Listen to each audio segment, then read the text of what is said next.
Hello मुलांनो, मी आहे साची तुमची स्टडी बडी आणि स्वागत आहे तुमचं माझ्या चॅनल साची स्टडी स्टुडिओमध्ये.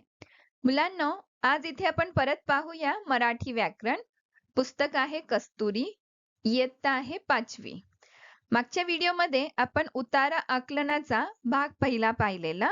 आज पाहूया दुसरा भाग. तर चला सुरू करूया.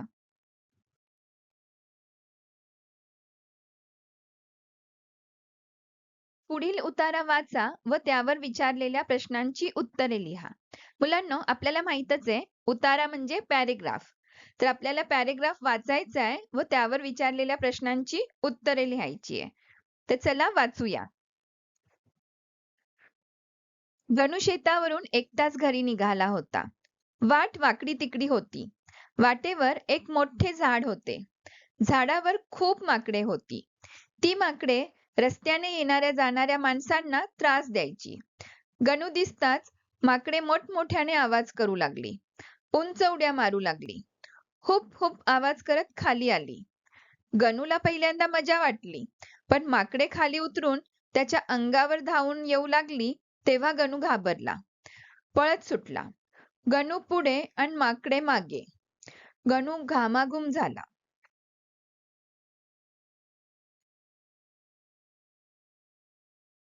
तर मुलांनो, आत्ताच इथे आपण उतारा वाचलाय.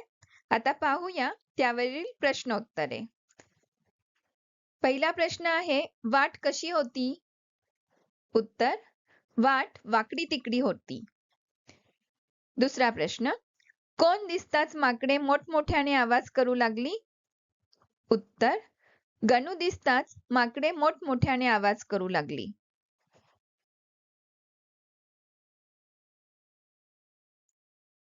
तिसरा प्रश्न, गणू शेतावरून एकटाच घरी निघाला. इथे आपल्याला रिकामी जागा भरायची आहे आणि ती हायलाइट करून दिलेली आहे, एकटाच. चौथा प्रश्न आहे, खालील शब्दांचे लिंग ओळखा. अ, माकड. उत्तर आहे पुल्लिंग. आ, उडी. उत्तर आहे स्त्रीलिंग. आणि ई, झाड. उत्तर आहे नपुसकलिंग.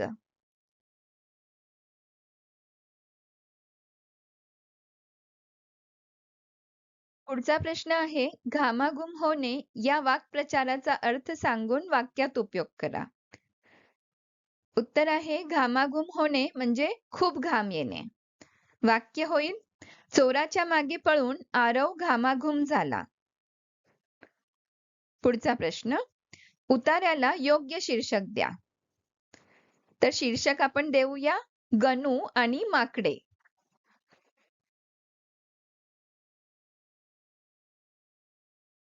आता पाहूया नवीन उतारा. पुढील उतारा वाचा व त्यावर विचारलेल्या प्रश्नांची उत्तरे लिहा.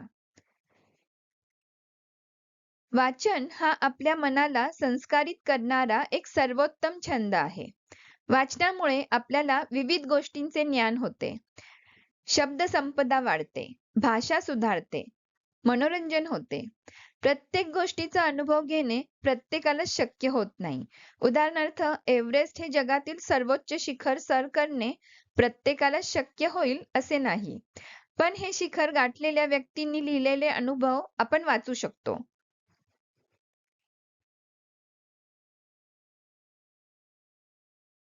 म्हणजेच एखाद्या ठिकाणाला प्रत्यक्ष भेट न देताही वाचनामुळे आपल्या डोळ्यांपुढे त्या ठिकाणचे चित्र उभे राहते. त्या ठिकाणाचा आपण अप्रत्यक्षरित्या अनुभव घेऊ शकतो. आपले म्हणणे नेमकेपणाने मांडण्यासाठी विचारांना चालना मिळणे गरजेचे असते. वाचनामुळे आपल्या विचारांना चालना व गती मिळते. विविध क्षेत्रातील व्यक्तींची चरित्रे, आत्मचरित्रे आपल्याला प्रेरणा देतात.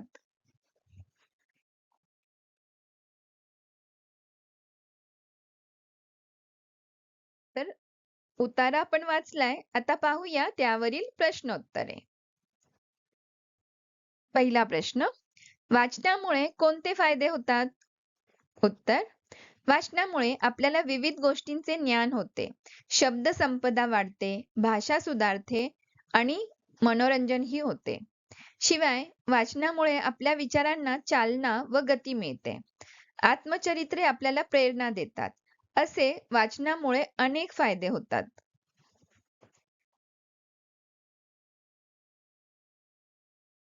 दुसरा प्रश्न, मनाला संस्कारित करणारा सर्वोत्तम छंद कोणता? उत्तर, मनाला संस्कारित करणारा सर्वोत्तम छंद हा वाचन आहे.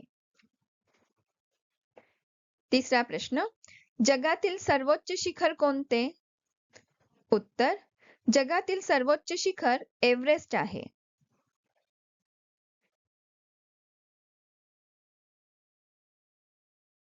पुढचा प्रश्न, विचारांना चालना व गती कशामुळे मिळते? उत्तर, विचारांना चालना व गती वाचनामुळे मिळते.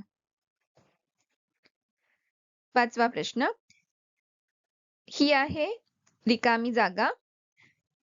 वाक्य आहे, विविध क्षेत्रातील व्यक्तींची टिंबटिंब आत्मचरित्रे आपल्याला प्रेरणा देतात. आणि त्याचं उत्तर आहे चरित्रे.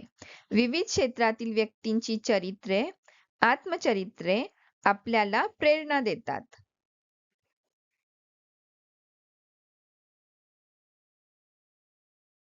पुढची रिकामी जागा, वाचनामुळे आपल्या टिंबटिंब चालना आणि गती मिळते.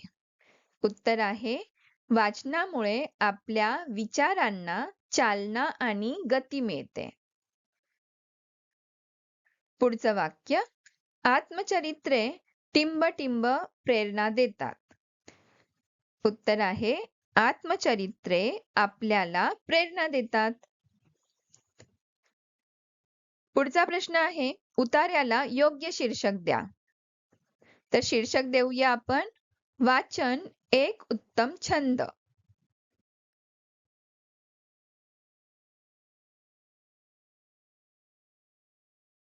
तर मुलांनो, आज इथे आपण पाहिलेलं आहे मराठी व्याकरण. पुस्तक होतं कस्तुरी, विषय होता उतारा आकलन. पुन्हा भेटूया नेक्स्ट व्हिडिओमध्ये. तोपर्यंत thank you for watching. Keep watching and keep studying. And don't forget to study smart and shine like a star. Please like, share and subscribe. Bye bye.